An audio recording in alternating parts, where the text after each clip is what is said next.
Ayahku mengeluh aku terlalu penyendiri. Jadi, dia memecat guru privatku dan mengirimku ke bagian internasional sekolah menengah elit. Dia juga membeli apartemen kecil di kota agar aku belajar mandiri. Sebelum pergi, ayah berpesan aku harus bergaul dengan teman-teman di sini karena mereka hidup susah. Aku mengangguk, pura-pura mengerti, bilang aku akan bertindak lembut saja, dan meminta ayah menyiapkan uang obat tambahan untuk ditransfer ke kartu. Ayahku langsung melompat menegaskan dia tidak bermaksud bergaul dengan cara berkelahi.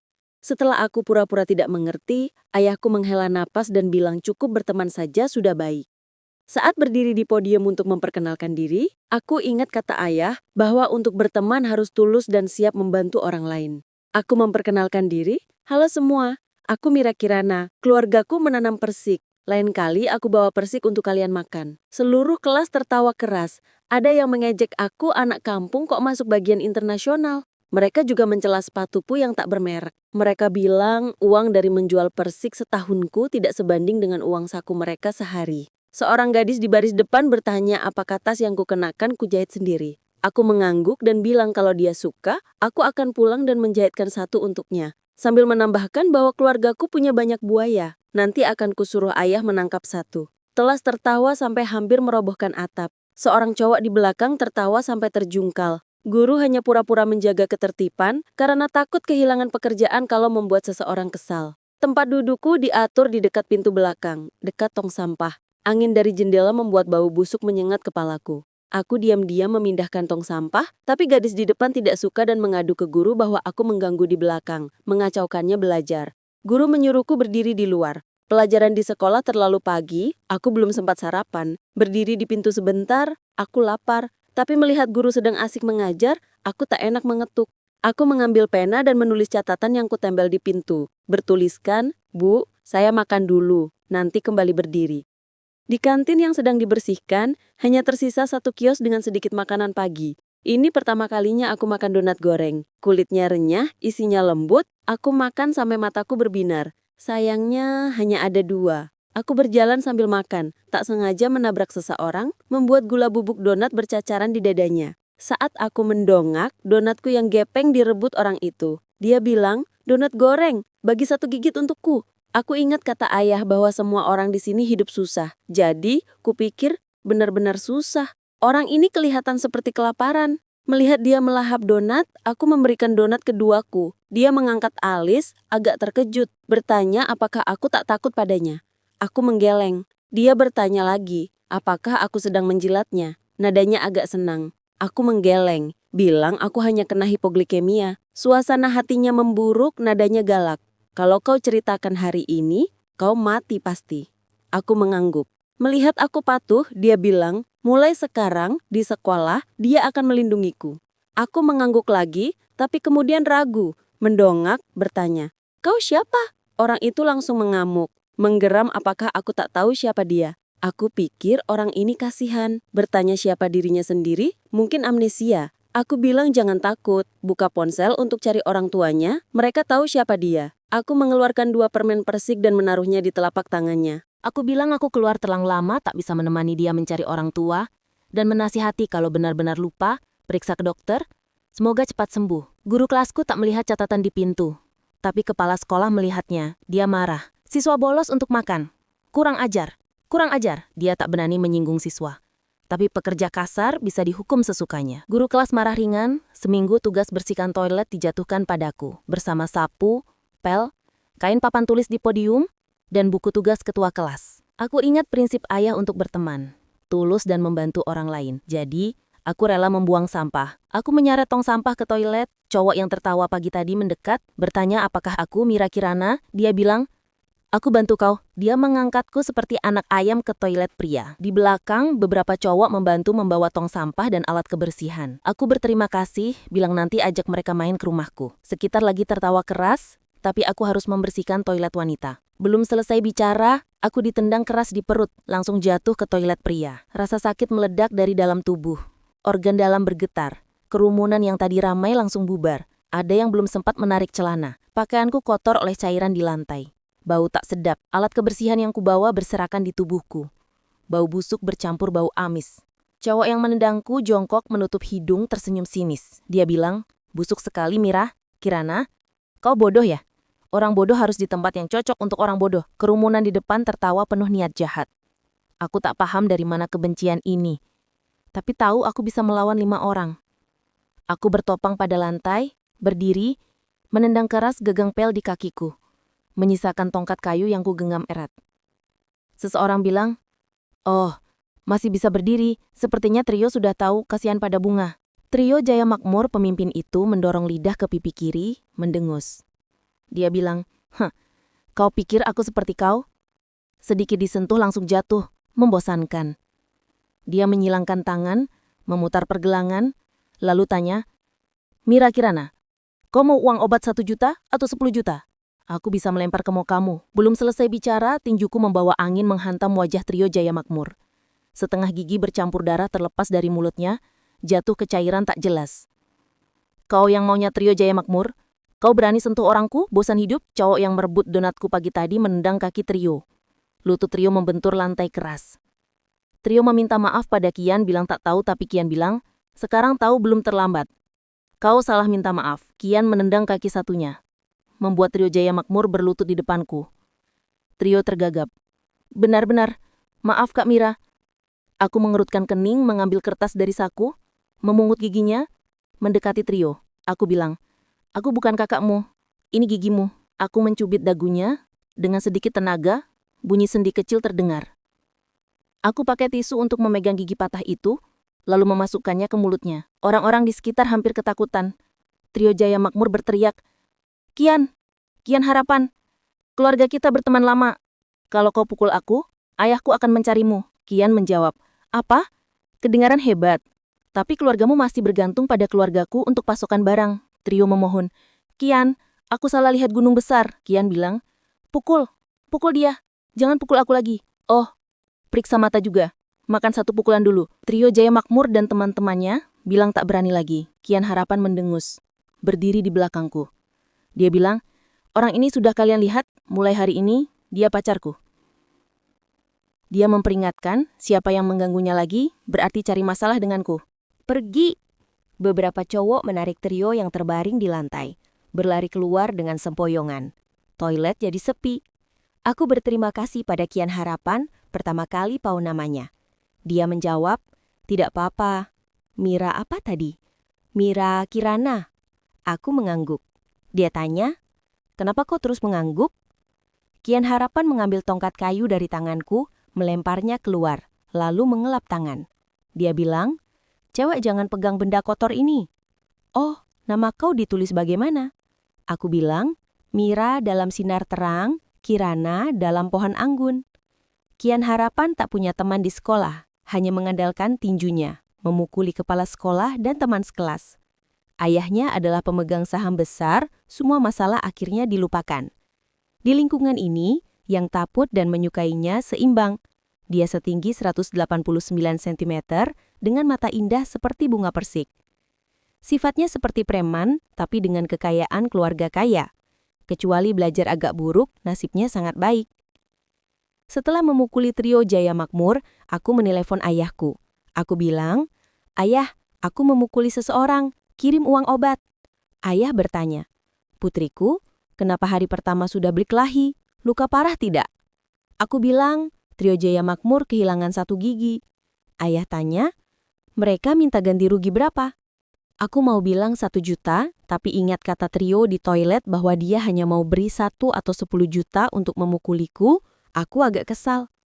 Aku bilang pada ayah tak perlu kiri uang lagi, cukup beri 1 juta saja. Aku bilang, aku mau lempar ke mukanya. Ini pertama kali aku bicara dengan emosi.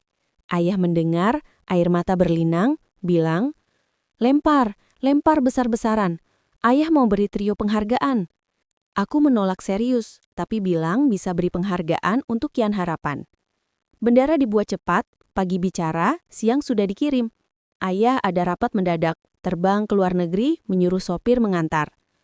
Aku tak menemukan Kian Harapan, jadi kugantung bendera di kios donat goreng. Pemandangan jadi aneh. Tulisan donat goreng dengan "Kau benar-benar paling top" membuat kios penuh sesak pembeli. Aku tak kebagian donat, Kian Harapan juga.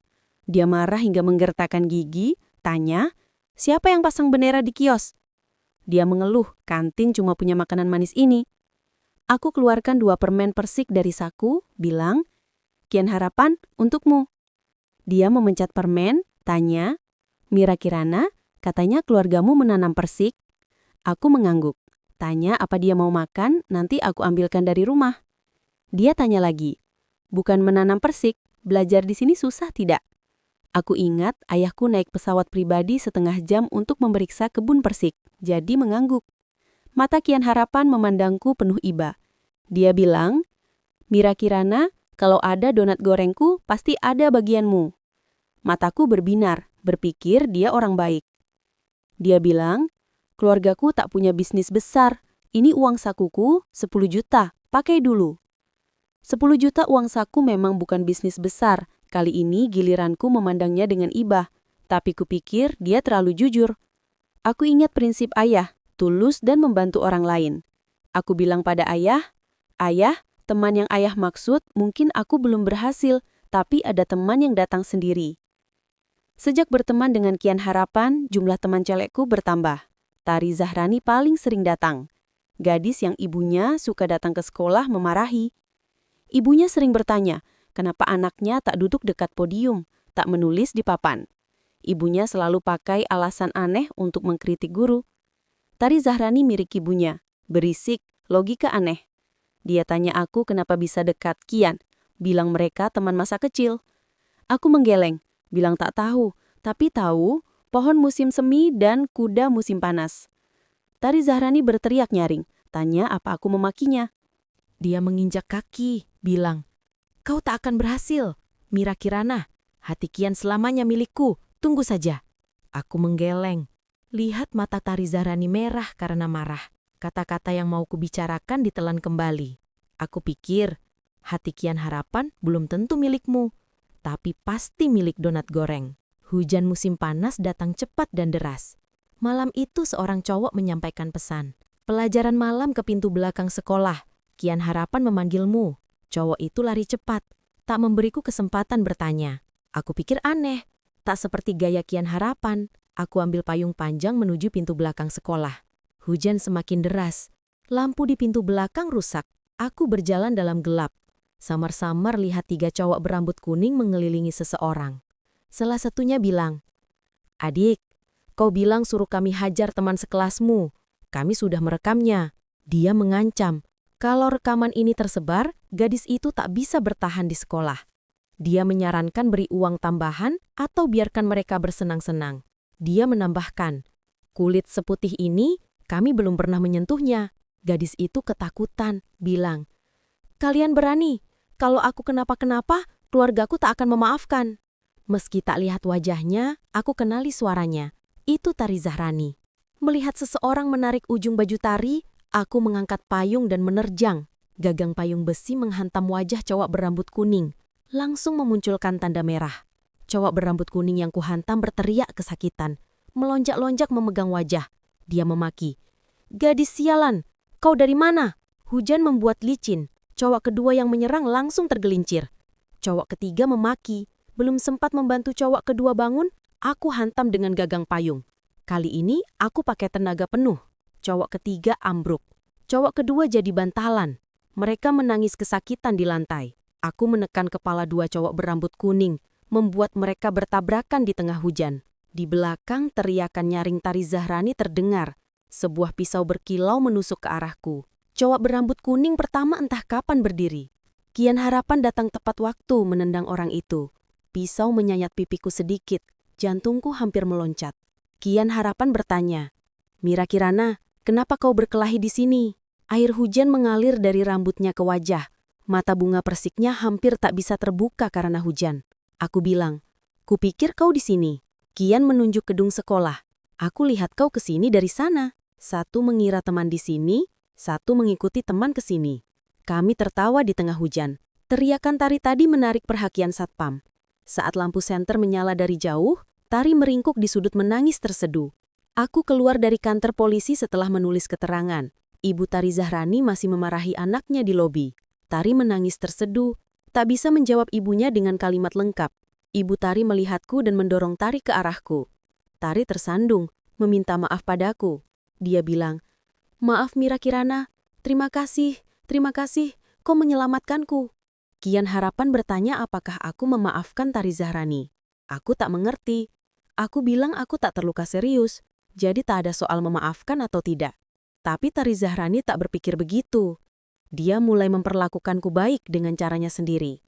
Kadang hiasan tas ditambahkan ke kotak pensilku. Kadang kue beruang diletakkan di mejaku setelah olahraga.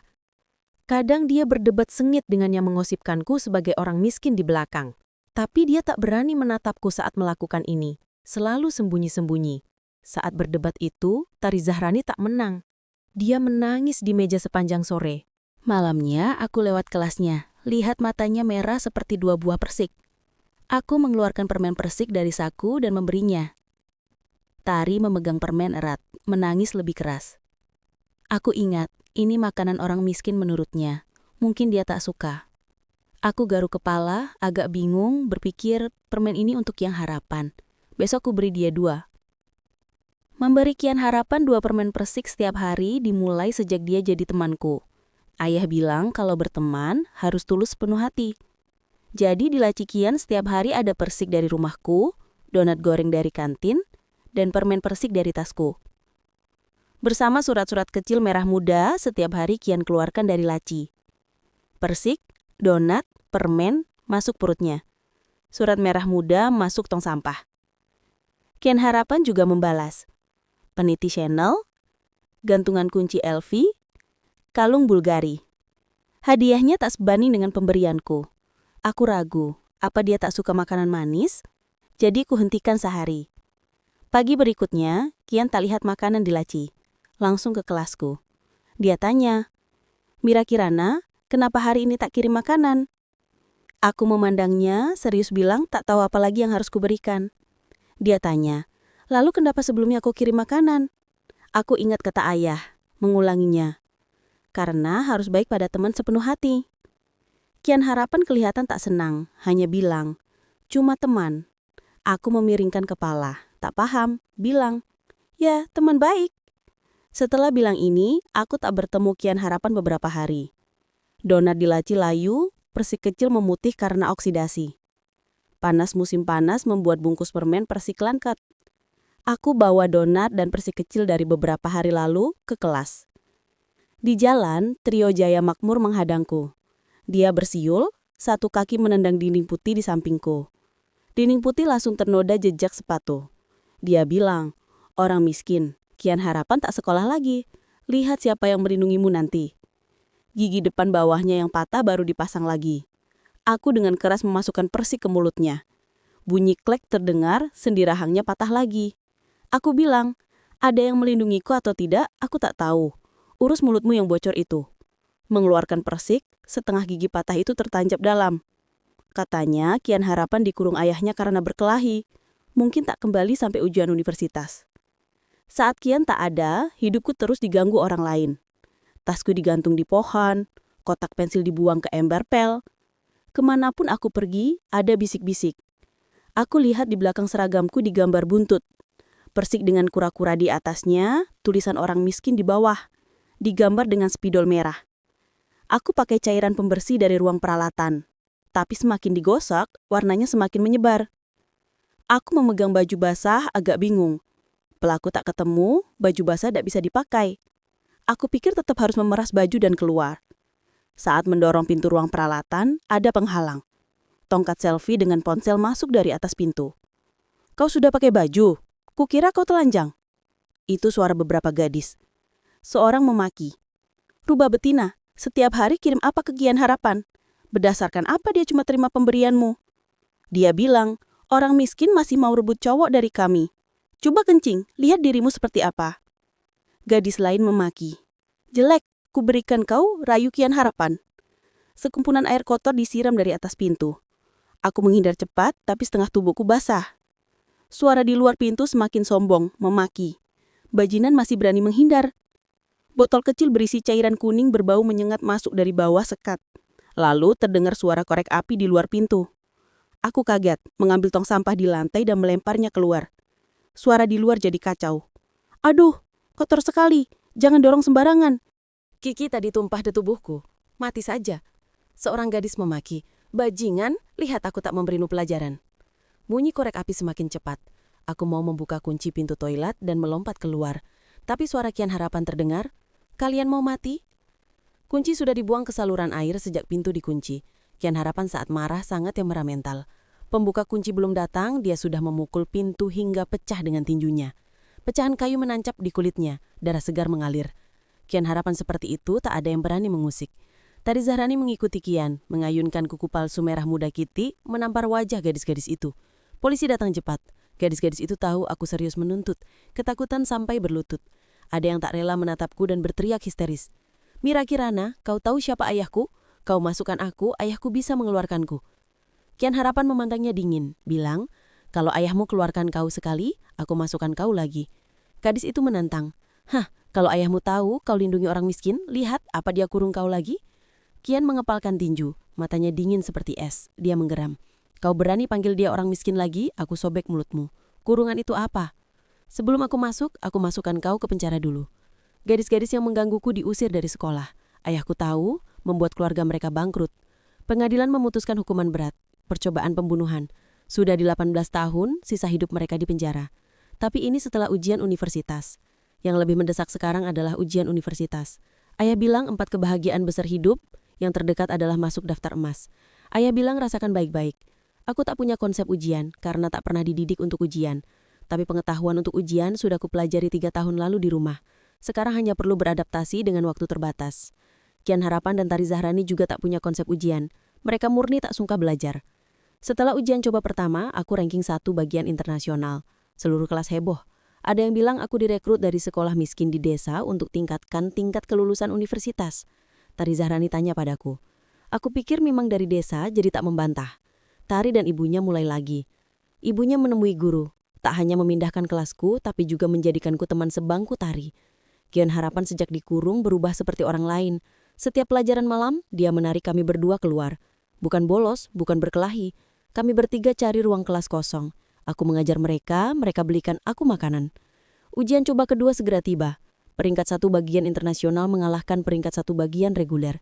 Ini pertama kalinya sejak bagian internasional berdiri. Seluruh bagian, bahkan gedung sekolah hampir miring saking hebohnya. Julukanku dari orang miskin jadi dewa belajar. Surat-surat kecil merah muda di laci Kian Harapan juga muncul di mejaku. Tapi belum sempat kulihat Kian sudah merebutnya. Kian belajar cepat, dalam 1,5 bulan sudah diambang universitas. Tari Zahrani lebih lemah. Kadang dia belajar sampai gila berteriak di ruang belajar. Dia mengeluh, Tuhan, nanti aku pasti kuliah di luar negeri, buat apa aku menyiksa diri di sini? Kian Harapan melemparkan kalimat, usaha 1 poin lagi, ibumu tak perlu bayar banyak untuk bangun sekolah. Tari Zahrani sangat sayang ibunya. Berpikir sejenak, menunduk, mulai membedakan sin dan kos. Aku menggaleng, menarik buku matematikanya, mengganti dengan buku sastra. Kecepatan belajar matematika ini tak sebanding dengan menghafal puisi kuno. Hari ini adalah ke-54 kalinya Tari bilang dia tak bisa, dan ke-54 kalinya aku bilang dia bisa.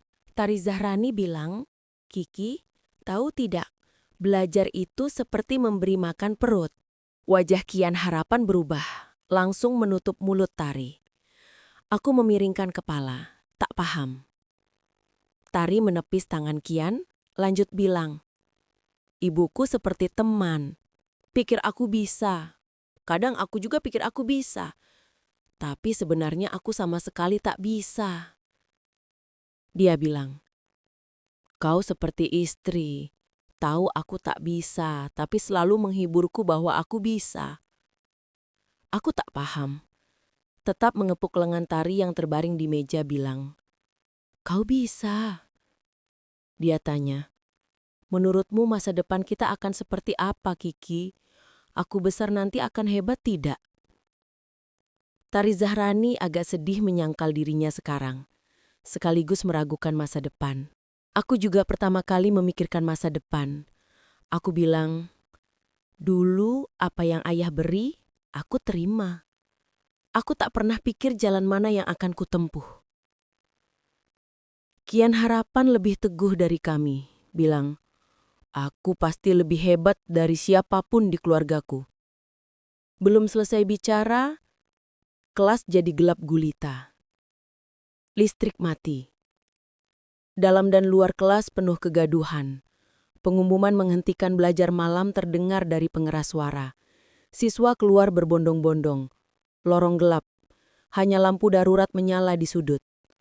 Aku didorong-dorong ke depan. Dalam kekacauan, seseorang memegang tanganku. Itu Kian Harapan. Rasanya aneh, seperti tubuhku melayang di udara. Tiba-tiba ada pulau untuk berpijak. Kami mengikuti kerumunan ke lorong. Semakin banyak yang berhenti. Ada yang mulai berteriak semangat untuk ujian universitas. Ada yang mulai menyanyi. Ponsel yang tak boleh digunakan saat belajar kini dinyalakan. Lampu senter di belakang menyala, bergoyang di antara lengan-lengan. Ini aksi yang sudah direncanakan. Kian Harapan bilang, ini disebut teriakan semangat. Aku belum pernah lihat begitu banyak orang di lahan kecil seperti ini. Mereka berteriak penuh semangat, suara kacau, tapi nyaring. Dadaku berdegup kencang. Meski tak jelas, aku samar merasa. Hal-hal yang kami pikirkan, masa depan yang penuh ketidakpastian dan harapan, pasti cerah. Setelah hari teriakan itu, Kian Harapan menghilang. Awalnya kami pikir dia dikurung lagi. Tapi sampai ujian coba ketiga, dia tak muncul. Teleponnya selalu mati. Aku tak tahu rumahnya. Hanya bisa ajak Tari Zahrani bolos. Ini pertama kali Tari bolos. Dia bersemangat menggosok tangan. Dia telepon, mengancam dan membujuk supir keluarganya untuk menjemput. Supir datang dengan Porsche convertible. Tari Zahrani menggerutu pelan pada supir. Dia bilang, "Ku bilang bawa mobil murah, murah." Lalu tertawa cengengesan padaku. "Kiki, lihat mobil keluargaku. Aku miskin, tak punya atap." Aku memiringkan kepala, tak paham apa yang dia maksud. Aku pikir, mobil ini memang sudah murah. Aku memandangnya dengan menenangkan. Tak apa, bisa jalan sudah bagus. Di jalan, Tari Zahrani mendapat sedikit kabar tentang Kian Harapan. Dia bilang, masalahnya lebih serius dari kurungan sebelumnya. Kali ini dia sendiri yang tak mau bertemu siapapun. Aku ragu. Keluarga macam apa yang masih menghukum anak dengan kurungan? Tari menjawab, "Kau belum bertemu ayah Kian Harapan, orang yang sangat dingin dan tak berperasaan." Dia bilang, sejak kecil tak pernah lihat ayahnya memuji Kian Harapan. Dia bilang, ibunya bilang kurungan berarti tak mau mengurus anak. Menganggap anak tak patuh, langsung dikurung. Aku tanya, "Ibu Kian bagaimana?" Tari menjawab, "Mengurus adiknya." Dia bilang, kecil-kecil ibunya juga bercanda begitu. Kalau dia tak berbakat, ibunya akan melatih akun cadangan. Adik Kian Harapan adalah akun cadangan. Adik yang lebih muda 5 tahun. Aku pikir, sejak umur 5 tahun, tak ada yang di rumah mengakui Kian Harapan. Hatiku seperti dicengkeram tangan besar. Rasa ini disebut sakit hati. Tari Zahrani membawaku melewati sisi taman, menunjuk jendela kedua di lantai 2. Itu kamar Kian Harapan. Di rumput ada banyak kerikil kecil untuk dekorasi. Tari Zahrani mengambil beberapa, membidik dan melempar ke atas. Kerikil belum sampai jendela lantai 2. Aku melepas ikat rambut, mengambil pensil arang dari tas, mengaitkan ikat rambut ke tutup pensil, lalu menarik dan melepaskan. Suara tajam mengenai jendela Kian Harapan. Jendela yang tadinya tertutup rapat, terbuka sedikit. Kian Harapan yang lesu beberapa hari tak bertemu, mengintip, langsung bersemangat. Dia membuat corong dengan tangan, tapi suaranya pelan. Bertanya, "Kalian kenapa kesini?" Aku tanya, "Kau sudah makan?" Dia menggeleng, menepuk lengan, bilang, "Tak lapar." Tari Zahrani mendongak, tanya, "Kali ini kenapa lagi?" Dia menjawab, "Adikku merobek buku tugasku yang salah. Aku memukulinya." Dia lanjut, "Ayahku bilang aku tak lulus ujian. Aku memakinya." Dia cerita, Ibuku melindungi adikku, menyuruhku pergi dari rumah ini. Kian Harapan bicara tentang ibunya sambil terseduh. Dia cerita saat pemukuli trio Jaya Makmur, ayah bilang dia pembuat onar, tak lulus ujian, masih menyusahkan. Dia bilang ibunya membela beberapa kata. Dia pikir ibunya satu-satunya yang mendukungnya. Dia menyimpulkan, aku seharusnya menerima dari dulu. Mira Kirana, Tari Zahrani, kalian ujian baik-baik. Aku tak akan ikut ujian universitas lagi. Suaranya semakin pelan, seperti desertir yang membuang baju zirah di depan rekan lama. Aku mengeluarkan permen persik dari saku, melemparnya ke dahi Kian Harapan. Dia memegang dahi, marah menatapku, berteriak, "Sakit Mira Kirana, lihat itu permen persik." Dia buru-buru memungut dari ambang jendela. Aku bilang, "Kian Harapan, makan dulu, baru bicara denganku." Rasa manis permen mengurangi pahit di mulut, tapi hati Kian Harapan tetap getir. Kami bicara di luar begitu lama. Keluarga Kian pasti tahu kami ada. Tari Zahrani takut ibunya tahu dia bolos, tak berani masuk. Aku masuk ruang tamu sendiri. Ibu Kian duduk di sofa, memakai congsem biru navy, anggun dan intelek. Dia tanya, "Kau teman sekelas Kian Harapan?" Aku mengangguk, "Mira Kirana." Dia bilang, "Kata pengurus rumah, kamu mau bertemu denganku?" Aku mengangguk. Aku tanya, "Bibi, apa Bibi sayang Kian Harapan?" Ibu Kian tersenyum. Matanya penuh kasih sayang tertuju pada anak kecil di ruang makan. Dia bilang, "Tak ada ibu yang tak sayang anaknya." Suara anak kecil mengeluh. "Ibu bikin pai labu lagi, aku tak mau makan." Dia menjawab, "Tak makan ya sudah, ibu bikin yang lain." Anak kecil dapat perhatian penuh, anak besar kelaparan. Aku tiba-tiba ingat pertama kali bertemu Kian Harapan karena hipoglikemia.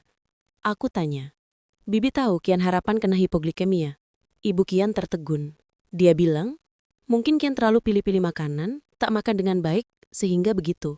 Aku menggeleng, merobek tabir kasih keluarga. Bilang, "Tapi dia sudah lapar beberapa hari." Ibu Kian agak kehilangan muka.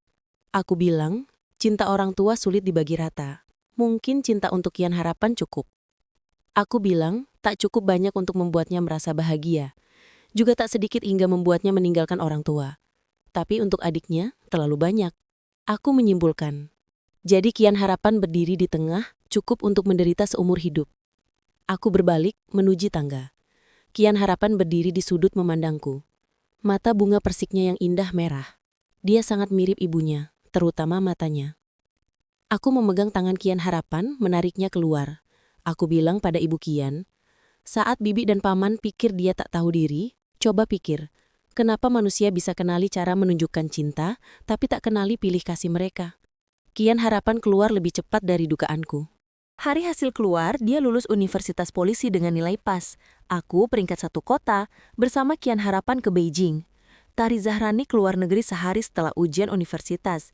Ibunya bilang sudah mendaftarkannya ke proyek amal memberi makan kanguru, supaya dia kenal lingkungan kuliah luar negeri. Dia teleponku setiap hari, beda 2 jam. Sekali lagi dia membangunkanku dari tidur siang. Aku naik pesawat pribadi ayah, minta jalur langsung ke Canberra. Dia ternganga tanya, "Kau bilang pesawat ini milik keluargamu?" Aku mengangguk. Dia tanya, "Bukankah keluargamu menanam persik?" Aku jawab, "Ya, sekitar belasan juta hektar." Putri persiku, terima hormatku. Dia tanya, "Oh, kau dan Kian Harapan bagaimana?" Aku jawab, "Dia mulai usaha. Aku di rumah latihan." Dia tanya lagi, "Maksudku soal perasaan." Aku ingat hari foto kelulusan sebelum ujian universitas.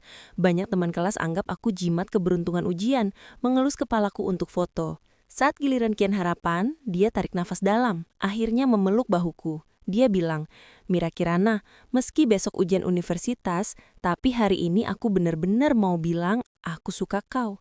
Aku mendongak bilang, "Selesai ujian, aku bawa kau ke rumah. Kalau kau terima keluargaku, aku terima kau." Begitu sampai rumah, Kian Harapan ganti baju mendaki.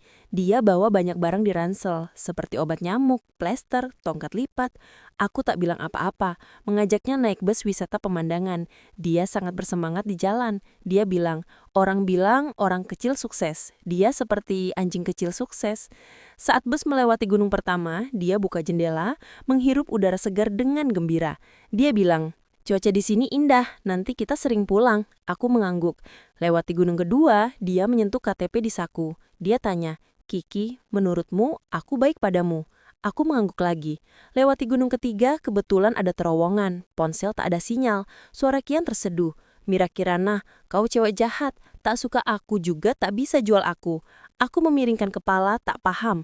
Lewati gunung keempat, bus berhenti di samping mobil antik hijau mencolok. Supir membuka pintu, bilang, Tuan Muda Mira, sampai. Aku mengangguk, menarik Kian Harapan yang agak ragu turun dari bus. Ayahku pakai kemeja bunga duduk di mobil antik mencolok. Bersiul, sayang. Kian Harapan langsung menghalangiku menatap ayahku garang. Dia tanya, Paman, kau panggil siapa sayang? Aku mendorongnya agak tak berdaya membuka pintu mobil. Ayahku menjentikan jari ke Kian. Kaget ya? Tak nyangka aku ayahnya kan? Ayahku mengendarai mobil antik mencolok, mengajak Kian Harapan jalan-jalan. Semakin jauh, Kian semakin kaget. Dia tanya, Paman, semua gunung ini milik keluarga. Aku dan ayah serentak mengangguk. Sebelum menerima surat penerimaan, sekolah adakan wisata kelulusan. Katanya disponsori pemegang saham besar baru. Wisata mewah lengkap. Tempat menginap adalah hotel tebing yang tak bisa dipesan meski punya uang. Harga per malam puluhan juta. Pemegang saham bilang uang bukan masalah. Utama untuk merayakan tahun pertama dia datang sudah punya peringkat 1 kota. Tahun ini banyak lulusan. Bus wisata pemandangan hampir 30 unit. Kian Harapan mengatur siswa naik bus. Aku naik duluan menunggu. Onjango Harep di bus yang kunaiki, trio Jaya Makmur naik. Dia sudah tanam gigi baru. Lewatku, dia berkata sinis, Mira Kirana, orang miskin seperti kau, seumur hidup tak akan punya uang untuk wisata seperti ini. Aku belum sempat jawab, seorang cewek di kelas membelaku. Dia tanya, kau sakit? Trio Jaya Makmur cari masalah apa? Wisata ini untuk rayakan Kiki peringkat 1 kota kan? Dia tambah, ya, tanpa Kiki, tanpa ayahnya kau bisa ke sini. Pria busuk, nanti hati-hati Kian Harapan datang, gigimu rontok lagi. Trio Jaya Makmur mendengus, kalian sanjung Kiki, mungkin pemegang saham besar naksir Mira Kirana. Dia memanggil namaku dengan nada menjijikan. Dia bilang, kalian tak lihat, Mira Kirana sebenarnya lumayan. Kulit putih, mata besar, nama Kiki, entah betapa lembut tubuhnya. Tiba-tiba tamparan keras. Trio belum selesai bicara sudah ditampar sopir. Trio mengangkat tangan mau balas. Sopir busuk, kau berani pukul aku. Aku menangkap pergelangannya, mengangkat tangan, menampar lagi. Aku mengerutkan kening, mencengkram pergelangannya keras, bunyi krak terdengar. Trio Jaya Makmur berteriak, aduh bajingan, lepaskan aku. Aku memegang dagunya, menarik ke bawah. Rahangnya patah lagi. Trio tergagap. Mira Kirana, aku salah.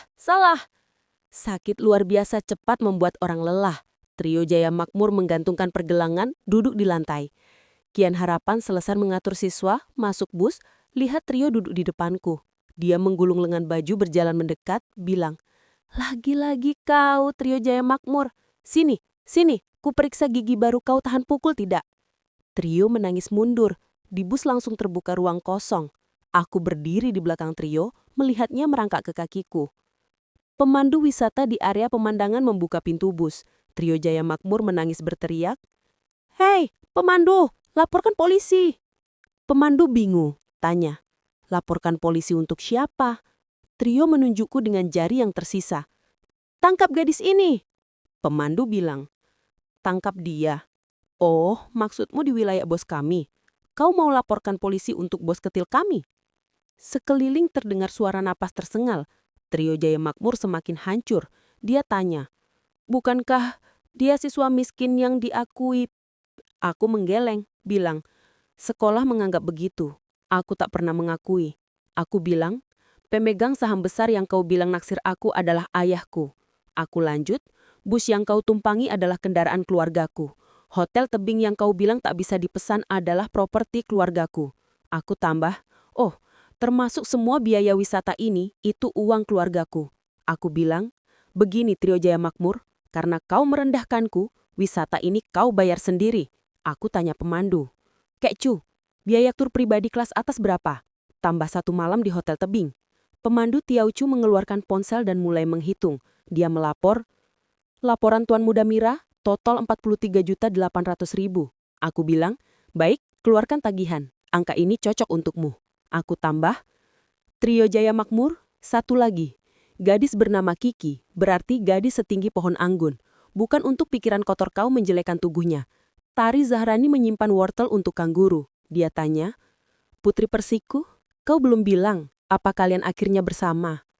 Aku buka layar ponsel untuknya. Layar kunci adalah foto Kian memelukku saat kelulusan. Buka layar ponsel, kembang api saat wisata kelulusan. Di bawah kembang api, Kian Harapan dan aku berpelukan dan berciuman. Ada yang kaget, ada yang bertepuk tangan. Hanya ayahku di sudut terjauh foto, marah sampai melompat.